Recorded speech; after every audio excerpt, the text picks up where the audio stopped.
On a mild September evening in 1973, the small Ohio town of Maple Ridge felt peaceful in that quiet, early autumn way.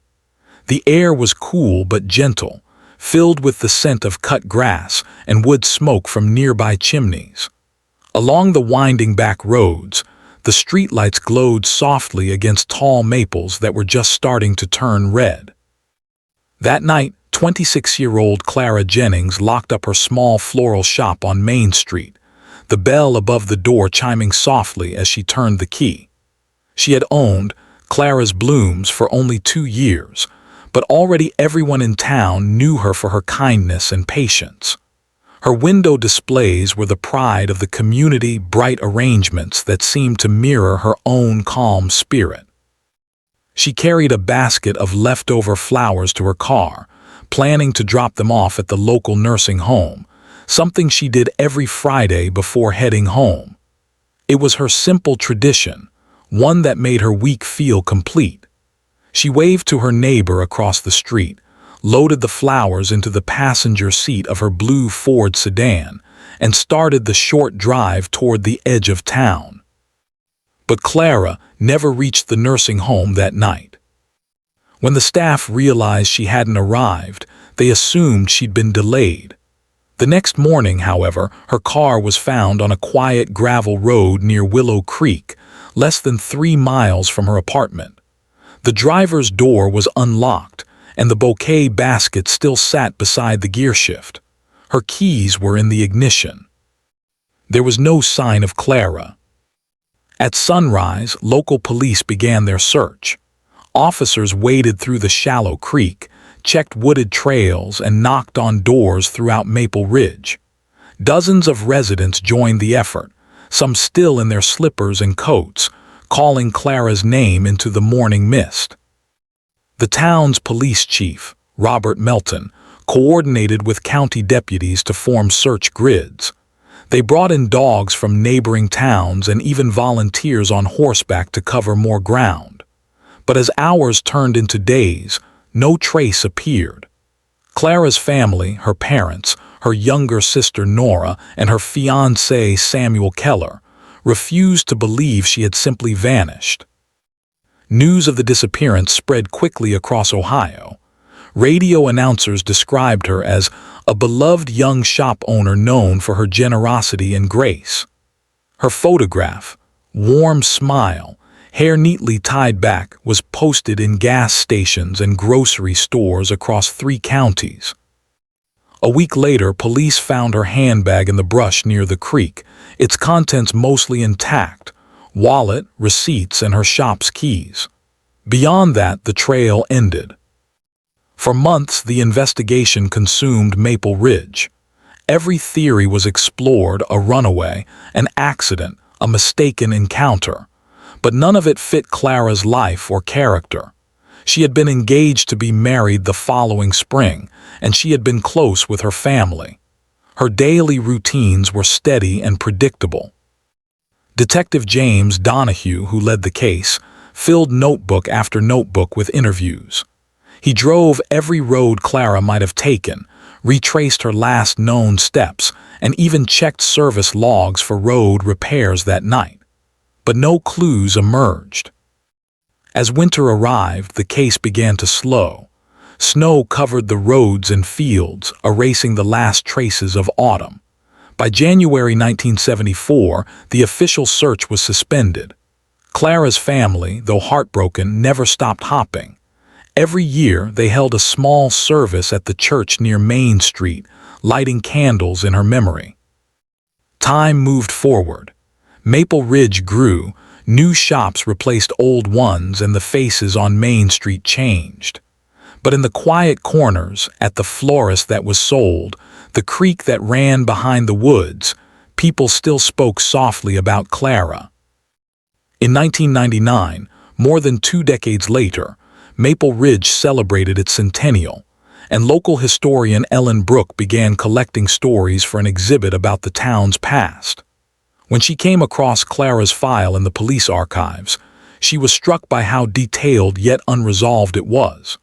The photographs, the notes, the careful handwriting of the 1970s detectives, everything seemed frozen in time.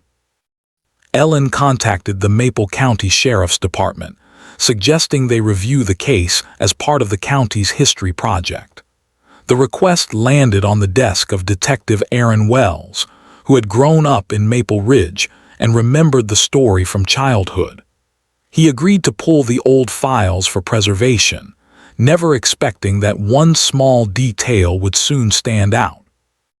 Inside one of the sealed envelopes, a technician in 1973 had stored several items from Clara's car: her scarf, the flower basket, and a few stray petals collected from the floor mat. Along with them was a small fragment of fabric, a torn piece that hadn't matched anything Clara owned. It was brown, coarse, possibly from a work jacket. Back then, testing it would have been impossible. But in 2001, with advances in forensic analysis, Aaron decided to submit it for examination. The state crime lab confirmed there were trace biological materials embedded in the fibers, preserved better than anyone expected after nearly 30 years.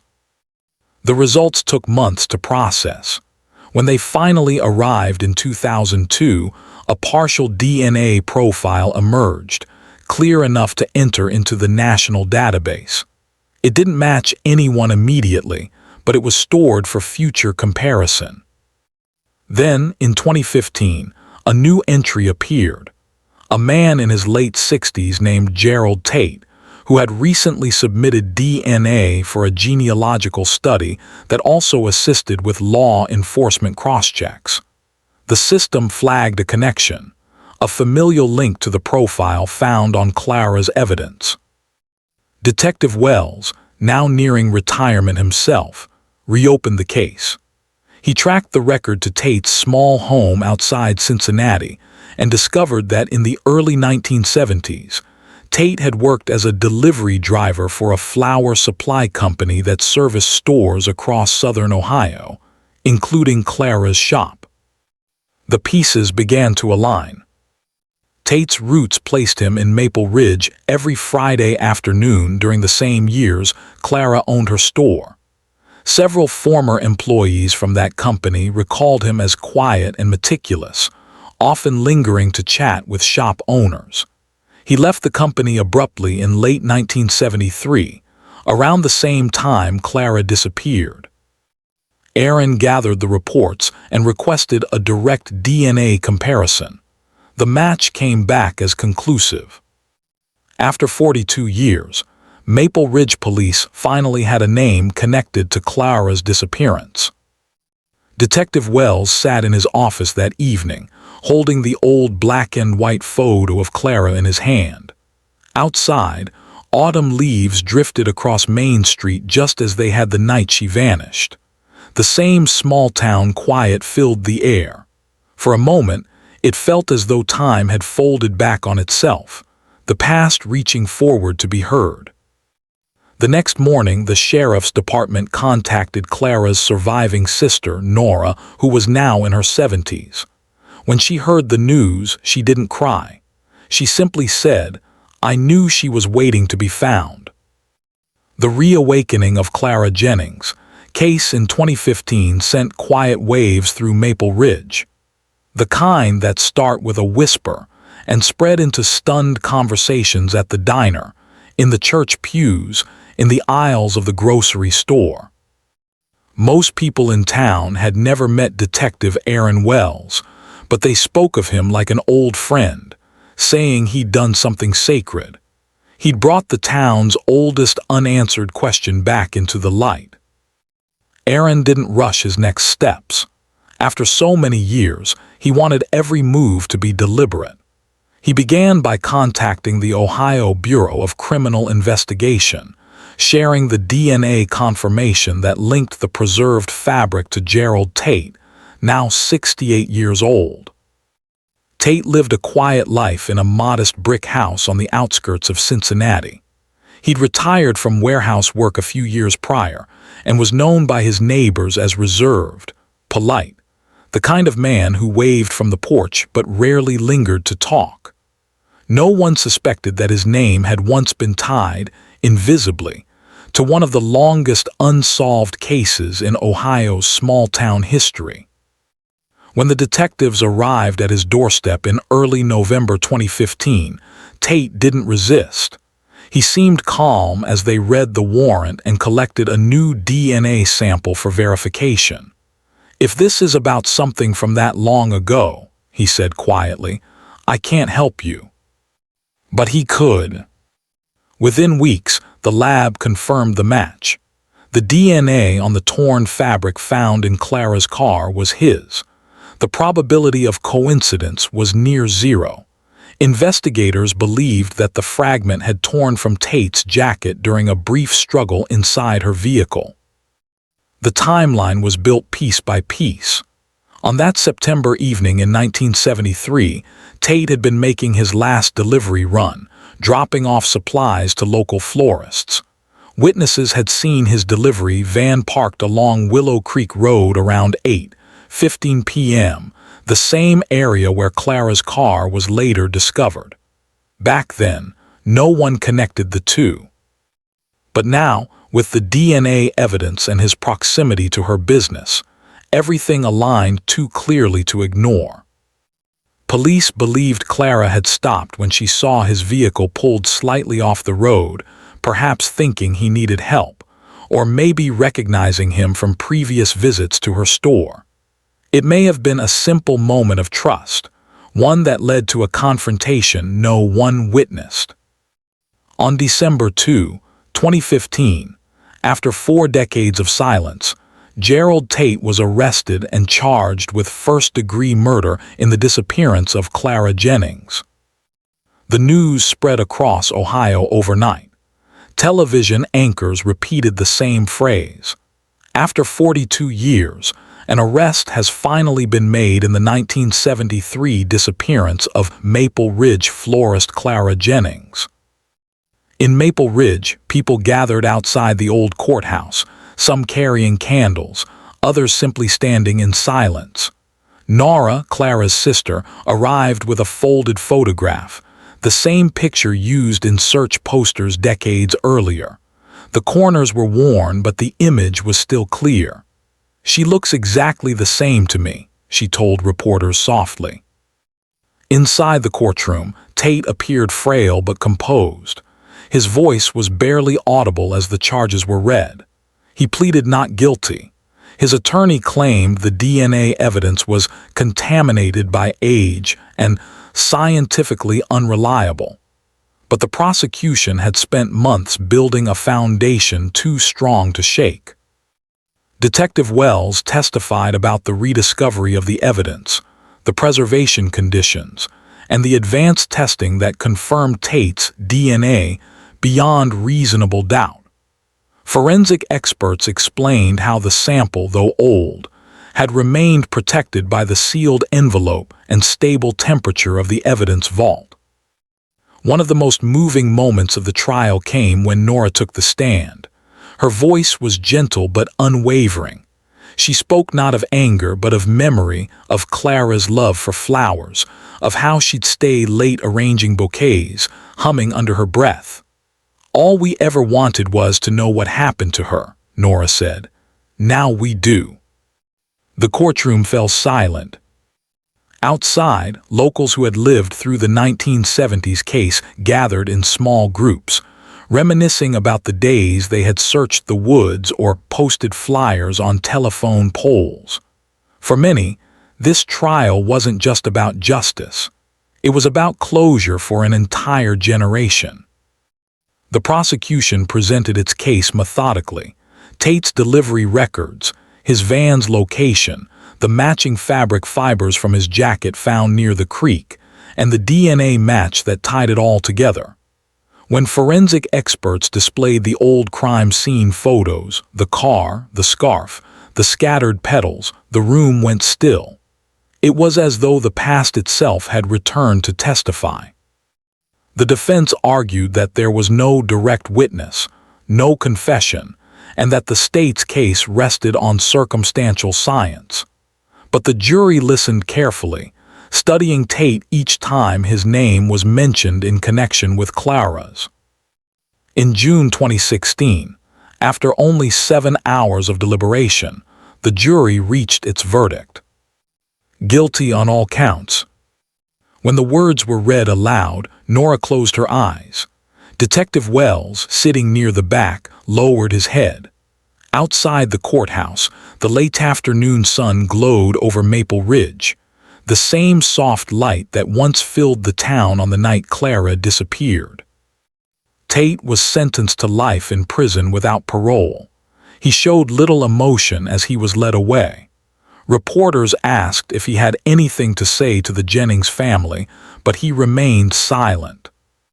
For Maple Ridge, the verdict marked the end of a shadow that had stretched across 4 decades.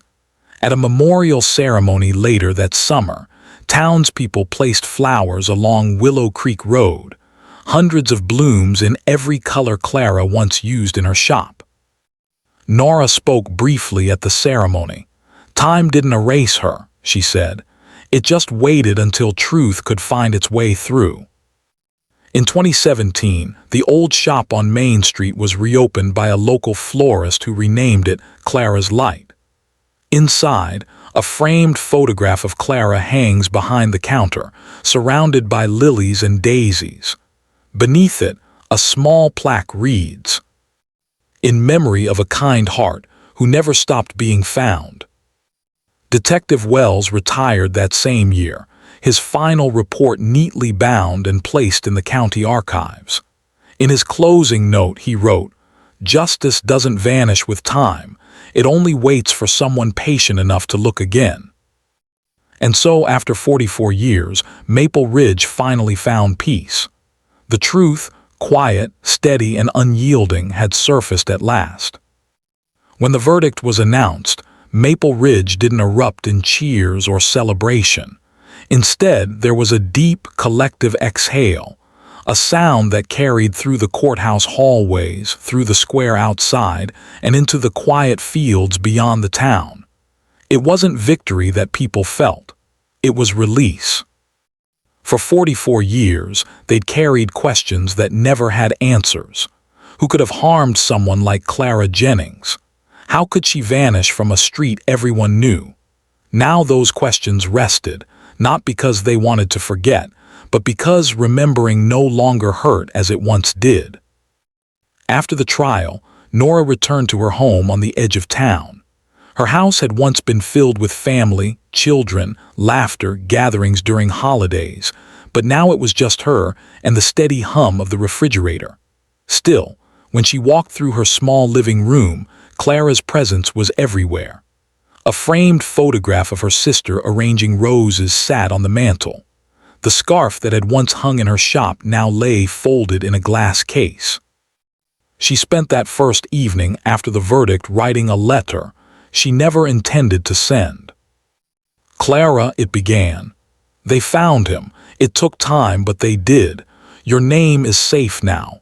It's spoken again every day, and people remember you for your kindness, not for your absence."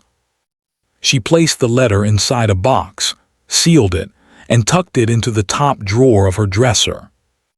Across town, Detective Aaron Wells quietly cleared his desk. The Jennings case file sat at the top of the stack, a heavy binder filled with paper yellowed by age, tabs sticking out, handwriting fading at the edges. He ran a hand over its cover and paused for a moment before closing it for the last time. The case had defined his final years on the force, not because of headlines or recognition, but because it had reminded him what investigation truly meant: persistence, empathy, and faith in the evidence, no matter how old. Before leaving the office, he placed a single note in the file: "Case closed, resolved through diligence and time. For Nora, for Clara." The story didn't end with him, though. The renewed attention to the Jennings case inspired a statewide project by the Ohio Bureau of Criminal Investigation. The initiative focused on re-examining decades-old evidence with new technology, a quiet promise that no mystery, no matter how old, would be ignored again. By 2019, several other dormant cases were reopened. Families who had lived with uncertainty for years began to receive calls, not to reopen their pain, but to offer them the same peace Maple Ridge had finally found. In 2020, a small documentary crew arrived in town to film a feature about Clara's story. Nora initially hesitated to take part, fearing that reliving the past might stir what she had finally learned to live with. But when she read the script's first line, "In a quiet town, one woman's memory became a light that refused to fade," she agreed. Filming took place inside the rebuilt flower shop, Clara's Light. The owner, a young woman named Lily Carter, had been only a child when the case was solved. She spoke gently about how people still came in just to stand near the framed photo of Clara. "It's like she's still here," she said to the camera. "Every bloom feels like a part of her story." When the documentary aired on public television, letters poured in from all over the country. Some came from families still waiting for answers in their own unsolved cases. Others came from strangers simply moved by the endurance of a sister's love. One letter, sent from a small town in Oregon, read, "We never knew Clara, but after watching, it felt like we did. Please tell her sister that people remember her here too." For Nora, those words meant everything. They told her that Clara's story had traveled far beyond the borders of their town, that what had once been a tragedy had become a testament to perseverance, faith, and hope. On a spring morning in 2021, nearly 50 years after her sister vanished, Nora visited Willow Creek Road one last time. The trees were fuller now, and the air carried the faint scent of wildflowers that had begun to bloom along the ditches. She parked by the small wooden post that once held the missing person flyers and stepped out, holding a single white lily in her hand. The creek murmured softly nearby, the same sound it had made that night in 1973. She stood there for a while, then placed the flower near the water's edge. "Everything came home, Clara," she whispered, "even the truth." That summer, the town council of Maple Ridge voted unanimously to rename the section of road near the old bridge. It became known as Jennings Way. The sign stood as both a remembrance and a reassurance that even after decades, light can still find what was lost. At the dedication ceremony, Detective Wells, now retired, stood beside Nora as she unveiled the new sign. A small crowd gathered, locals, reporters, and children who had only heard about the case from their parents. A journalist asked Nora what she hoped people would remember most. She smiled gently and said, "That patience is powerful. That truth doesn't disappear, even when years pass quietly." That simple line became the closing quote in newspapers across the state. In the years that followed, Maple Ridge remained much the same quiet streets, the same families, the same rhythm of small-town life. But something invisible had shifted. The air felt lighter, as though the town itself had been waiting for permission to breathe freely again. Each spring, the community held a small remembrance day at Clara's Light. It wasn't solemn. It was filled with music, flowers, and laughter, a reflection of who she was, not what she'd endured. Children would help arrange bouquets, and visitors would leave notes of gratitude tucked among the petals. One note found a few years later summed up everything perfectly. It read, "You never met us, but your story reminded us that kindness leaves a mark time can't erase." As twilight settled over the town, the glow from the shop windows spilled softly onto the sidewalk, a warm, steady light in the place where the story had begun half a century before. Clara Jennings was no longer just a name in an old file. She was a reminder that even when years pass and memories fade, compassion, truth, and persistence will always bring the past into focus again. And for the people of Maple Ridge, that truth was no longer hidden. It was part of who they were, the town that waited, the town that remembered, and the town that at last found peace.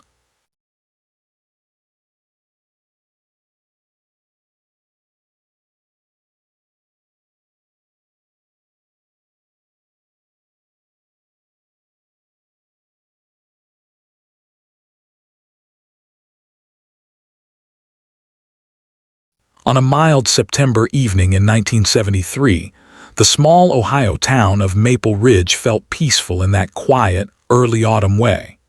The air was cool but gentle, filled with the scent of cut grass and wood smoke from nearby chimneys. Along the winding back roads, the streetlights glowed softly against tall maples that were just starting to turn red. That night, 26-year-old Clara Jennings locked up her small floral shop on Main Street, the bell above the door chiming softly as she turned the key. She had owned Clara's Blooms for only 2 years, but already everyone in town knew her for her kindness and patience. Her window displays were the pride of the community, bright arrangements that seemed to mirror her own calm spirit. She carried a basket of leftover flowers to her car, planning to drop them off at the local nursing home, something she did every Friday before heading home. It was her simple tradition, one that made her week feel complete. She waved to her neighbor across the street, loaded the flowers into the passenger seat of her blue Ford sedan, and started the short drive toward the edge of town. But Clara never reached the nursing home that night. When the staff realized she hadn't arrived, they assumed she'd been delayed. The next morning, however, her car was found on a quiet gravel road near Willow Creek, less than 3 miles from her apartment. The driver's door was unlocked, and the bouquet basket still sat beside the gearshift. Her keys were in the ignition. There was no sign of Clara. At sunrise, local police began their search. Officers waded through the shallow creek, checked wooded trails, and knocked on doors throughout Maple Ridge. Dozens of residents joined the effort, some still in their slippers and coats, calling Clara's name into the morning mist. The town's police chief, Robert Melton, coordinated with county deputies to form search grids. They brought in dogs from neighboring towns and even volunteers on horseback to cover more ground. But as hours turned into days, no trace appeared. Clara's family, her parents, her younger sister Nora, and her fiancé Samuel Keller, refused to believe she had simply vanished. News of the disappearance spread quickly across Ohio. Radio announcers described her as a beloved young shop owner known for her generosity and grace. Her photograph, warm smile, hair neatly tied back, was posted in gas stations and grocery stores across 3 counties.